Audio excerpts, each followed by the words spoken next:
नमस्कार, आपका स्वागत है। आज का विषय है संस्कृत में रोजगार के स्रोत। और इत्यादि जितने भी प्रकार के हमारे धार्मिक ग्रंथ हैं, इन ग्रंथों को नहीं पढ़ेंगे तो कहीं ना कहीं हम अपने में अधूरे पाएंगे। प्रशासनिक क्षेत्र में जाने के लिए अगर हम लोग अध्यापक भी बनते हैं, उसके लिए हमें बीए करना है। बीए के बाद हम लोग बीटीसी करते हैं तो प्राथमिक स्तर पर अध्यापक होते हैं।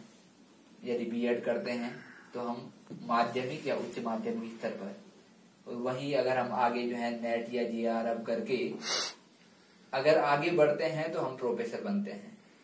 इस प्रकार से प्रवक्ता और अनुसंधान के क्षेत्र में, यानी कि हमको किसी नई भाषा के रूप में जानना है नया, तो उसके लिए जो अभिलिपि है, अनुसंधान में पांडुलिपियां हैं। पांडुलिपियां जो प्राचीन पांडुलिपियां जिन पे शोध किए जा सकते हैं वो अधिक से अधिक संस्कृत भाषा में ही है। और जो पाश्चात्य जितने भी विद्वान आए उन्होंने उसको अनुवादित रूप से अंग्रेजी में लिखा है। तो इसलिए भी हम लोगों को अंग्रेजी और संस्कृत जाननी जरूरी है। और जो हमारे भाई हैं शिवम, वो धर्मगुरु के क्षेत्र में जाना चाहते हैं। उनके विषय में भी जरूरी है कि उनके विषय में, जैसे कि वो कह रहे हैं कि एयरफोर्स में आर्मी में जाना चाह रहे हैं। तो यदि आप संस्कृत भी पढ़ते हैं, आचार्य कर लेते हैं, आचार्य के बाद 27 वर्ष से और 35 वर्ष तक हम धर्मगुरु एक पोस्ट होती है और वो सीधा लाइन पंडित है, लाइन पंडित जिसे कहते हैं हम इंग्लिश में, और हिंदी या संस्कृत में धर्मगुरु शब्द का उसके लिए प्रयोग होता है। तो हम उसके लिए अप्लाई कर सकते हैं संस्कृत पढ़ के। ऐसा नहीं कि इसमें रोजगार के अवसर नहीं है। और जब हम प्राथमिक स्तर पे दौड़ भाग जो उनका फिजिकल टेस्ट होता है, उसके बाद रिटर्न की बात आती है, तो वहां पे हम लोगों को भाषा की जानकारी जरूरी होनी चाहिए। तो धर्मगुरु का काम होता है, जितने भी वहां पर सैनिक होते हैं सभी सैनिकों को मार्ग निर्देशन करता है कौन? धर्मगुरु है ना। तो इसके लिए धर्मगुरु की आवश्यकता होती है। और जैसे गैरोला जी बता भी रहे थे आपके हाथ में, तो हाथ का जो प्रॉब्लम है आपका, वो यदि हाथ की हड्डी आपकी कंप्लीट रूप से जुड़ जाती है तो उसमें आगे कोई ऐसी प्रॉब्लम नहीं होती है ना। जब आप चेकअप करवाएंगे, दोबारा प्लास्टर कटवाएंगे, उस समय आप साफ रूप से जो है उसको दोबारा एक्सरे करवा के ये देख लेना कि आपकी हड्डी बराबर जुड़ी है कि नहीं जुड़ी है। अगर बराबर जुड़ी होगी तो आपको कोई प्रॉब्लम नहीं होगी। कहते हैं एक बार हाथ टूट जाता है, नहीं जा सकते आप, ऐसी जो है फिजिकल होता है वहां पे, तो आपको बाहर कर सकते हैं। लेकिन अगर इस प्रकार से है तो उसमें कोई वो संदेह नहीं है।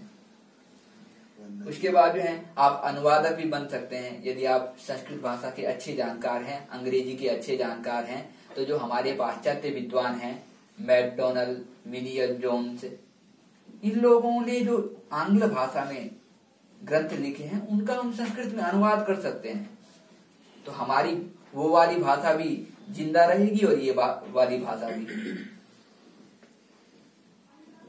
पर लिपिक, यदि हम रेलवे के लिए फॉर्म भरते हैं या अदर एसएससी की कोचिंग करते हैं, कर्मचारी चयन आयोग, उसमें भी एक लिपि की जरूरत होती है। तो उस क्षेत्र में भी हम संस्कृत और अंग्रेजी दोनों भाषाओं के माध्यम से हम वहां तक पहुंच सकते हैं। निजी तौर पे ये था सरकारी, और निजी तौर पे हम किस क्षेत्र में जा सकते हैं? यदि हमने अच्छा ज्ञान प्राप्त किया है तो हम लेखक बन सकते हैं। लेखक के माध्यम से जितनी भी हमारी किताबें हैं, किताबें प्रकाशित होगी और लोगों को पढ़ने का अवसर मिलेगा, और उससे जो है हमारा व्यक्तिगत रूप से भी अपना कार्य चलता रहेगा। और जैसे अंकित भाई का कहना था, कर्मकांड के क्षेत्र में, ज्योतिष के क्षेत्र में, वो उनका व्यक्तिगत पक्ष है कि मुझे अच्छा नहीं लगता। लेकिन जो बड़ी ईमानदारी से आप ज्योतिष के क्षेत्र में जाओ या कर्मकांड के क्षेत्र में जाओ या पौरोहित्य कर्म करो, ये हमारी संस्कृति है, सभ्यता है, संस्कार है। और अगर हम इस माध्यम से अपनी संस्कृति का संरक्षण और संवर्धन नहीं करेंगे, हम कभी भी संस्कृत को आगे नहीं बढ़ा सकते। तो जरूरी है कि इस क्षेत्र में भी कार्य होना चाहिए। जो प्रवाचक होते हैं, भागवत वक्ता, वो किसी भी भागवत के हो सकते हैं, वो भी एक अच्छी लाइन है, उसके माध्यम से भी हम अपने को व्यक्तिगत रूप से, यानी अगर हमारा सामाजिक क्षेत्र में यदि हमको अपना वर्चस्व स्थापित करना है तो प्रवाचक के रूप में भी शिक्षा शास्त्री, दार्शनिक, समाज सुधारक, और यही नहीं, इसके साथ साथ हम उद्योगपति की श्रेणी में भी आ सकते हैं। आपने सुना होगा कि सबसे उभरता हुआ और सबसे कम समय में जो बहुत बड़ा उद्योगपति बना बाबा रामदेव। बाबा रामदेव का जो संस्थान है वो है पतंजलि। और पतंजलि को जाने बिना यदि हम संस्कृत की बात करते हैं, जिन्होंने योग सूत्र लिखा है, और योग सूत्र के माध्यम से उनके मन में प्राथमिक स्तर पे इस योग के माध्यम से उन्होंने केवल अपने को योग तक ही जोड़ा था। आज वो योग जो है हमारे संपूर्ण भारत के पूरे विश्व को जो है भोग की सामग्री भी उपलब्ध करवा रहा है। तो इस क्षेत्र में भी हम अपना कार्य कर सकते हैं, पर अन्वेषक इत्यादि बातें होती रहती है। अब मुझे बहुत अच्छा लगा कि आप सभी लोगों ने यहाँ पर अपने अपने वक्तव्य दिए, जिनमें सबसे पहले हेमंत भाई, इन्होंने बहुत अच्छी अच्छी बात बताई। इनका जो विषय था importance of English our life, यही विषय था। इन्होंने बताया कि जो अंग्रेजी भाषा है वो तीसरी ऐसी भाषा है जो पूरे संसार में तीसरे नंबर पर बोली जाती है। पहले चाइनीज, दूसरी स्पेनिश और तीसरी इंग्लिश। हिंदी का स्थान जो है छठा, हिंदी का स्थान छठा है पूरे विश्व में। और यदि आप में आत्मविश्वास है, आप कठिन परिश्रम करते हैं, तो कोई भी ऐसा लक्ष्य नहीं है, कोई भी ऐसा गोल नहीं है जिसको आप साध नहीं सकते। तो अच्छा लगा कि इन्होंने कठिन परिश्रम पर हमारी भाषा बहुत अच्छा ये उस समय बोल रहे थे। और मुझे भी एक बार लगा मैं भी मतलब हृदय से मुझे कभी कभी ग्लानि होती है कि मैं अंग्रेजी भाषा उतना नहीं सीख पाया। सामान्य तौर से जो शब्द हिंदी के इंग्लिश में जो होने चाहिए उतना उच्चारण भी अच्छा नहीं है अंग्रेजी के प्रति, क्योंकि सीखा ही नहीं पहला। पर मेरा दुर्भाग्य है कि हमको जो है गैरोलॉजी जैसे शिक्षक नहीं मिले। सच में अगर प्राथमिक स्तर पर यदि इस प्रकार के शिक्षक मिलते हैं, अभी आप ग्रेजुएशन लेवल में हैं और यहाँ पर यदि इस प्रकार के शिक्षक आपको मिल रहे हैं तो आपका बहुत बड़ा सौभाग्य है।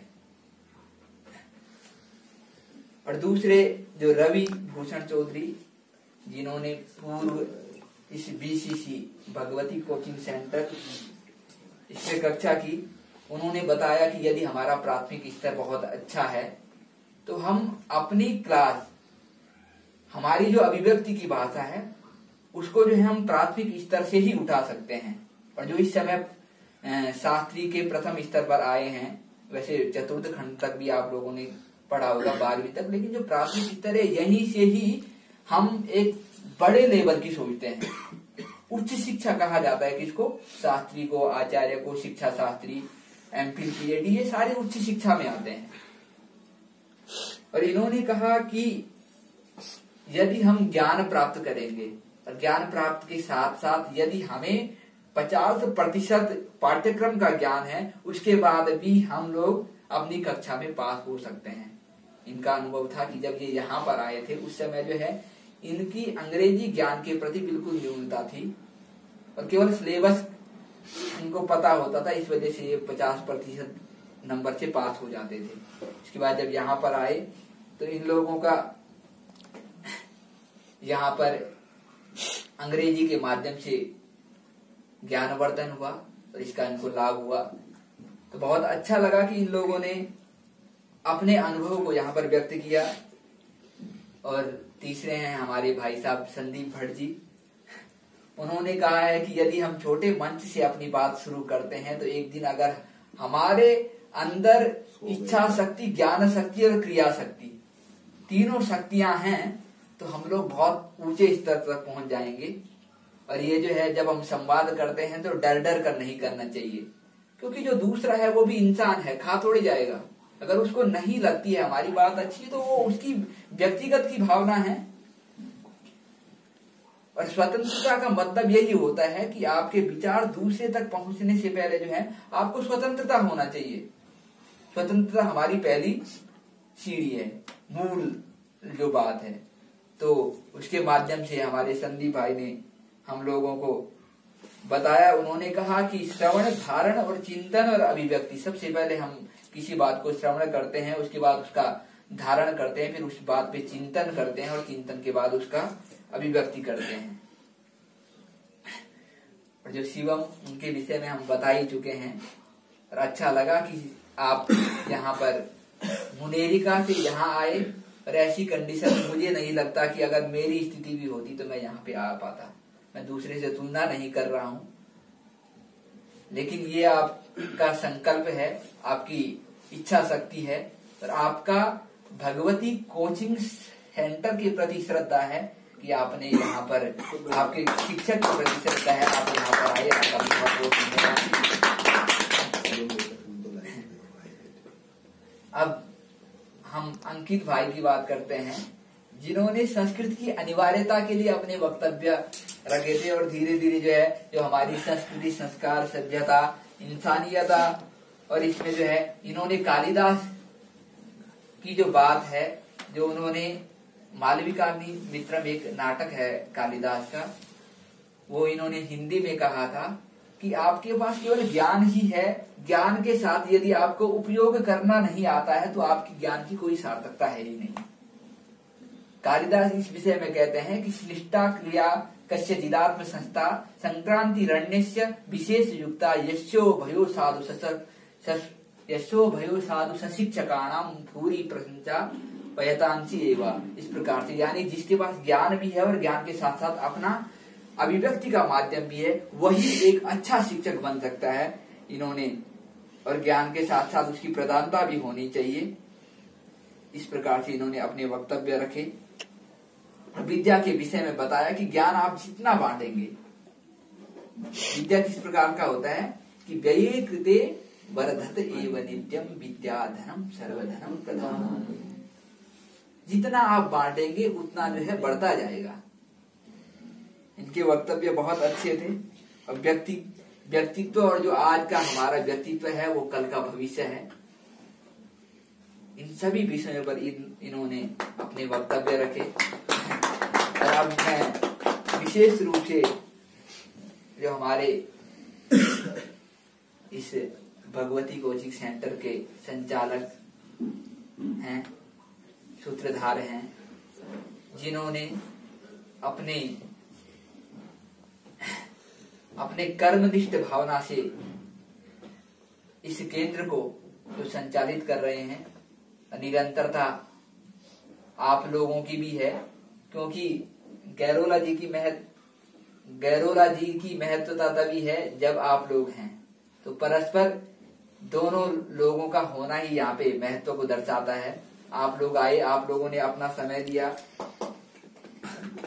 और इसमें जो है, जो गैरोला जी की अभिव्यक्ति थी, वो हमेशा जितने भी लोग यहाँ पर आए, सभी लोगों ने कहा कि हमको प्रयास करना चाहिए। हरिवंश राय बहुत बड़े कवि हैं। उन्होंने अपने शब्दों में कहा है कि कोशिश करने वाले की हार नहीं होती और बिना कोशिश के जय जयकार नहीं होती। हरिवंश राय बच्चन, उनके शब्दों में। और ये, और विद्वान किस प्रकार का होना चाहिए? विद्वान एव विजानाति विद्वद जन परिश्रमा नहीं बंजा विजानाति गुरुई प्रसव वेदनम। यदि आप परिश्रम करते हैं, परिश्रम से ही आप विद्वान बनते हैं। क्योंकि जब एक विद्वान बनता है तो वो जान सकता है, उसको उसका महसूस होता है कि मैंने विद्वान बनने के लिए, वो दूसरे को नहीं बताता है, लेकिन उसकी जो विद्वता है वो हमारे सामने प्रकट होती है और उसका आभास उसको स्वयं के रूप में होता है। कालिदास बहुत बड़े विद्वान हैं। उन्होंने हमारे सामने नाटक लिखे, महाकाव्य लिखे, खंड काव्य लिखे, तो उनकी विद्वता को दर्शाता है। लेकिन उसके लिए उन्होंने कितनी बड़ी तपस्या की है, कितनी बड़ी उपासना की है, वो स्वयं जानते हैं। इसी प्रकार से जो है नहीं बंध्या बीजानाति गुरुई प्रसव वेदनम, जो बंध्या स्त्री होती है वो कभी पुत्र होने के समय कितना दर्द होता है क्या जान सकती है? नहीं, बिल्कुल नहीं। वो कभी नहीं जान सकती कि जब पुत्र होता है किस समय। उसी प्रकार से जो लोग परिश्रम नहीं करते हैं उनको कभी भी ऐसा आभास नहीं होता है कि एक दार्शनिक, एक उच्च विद्वान होने में कितना परिश्रम लगता है।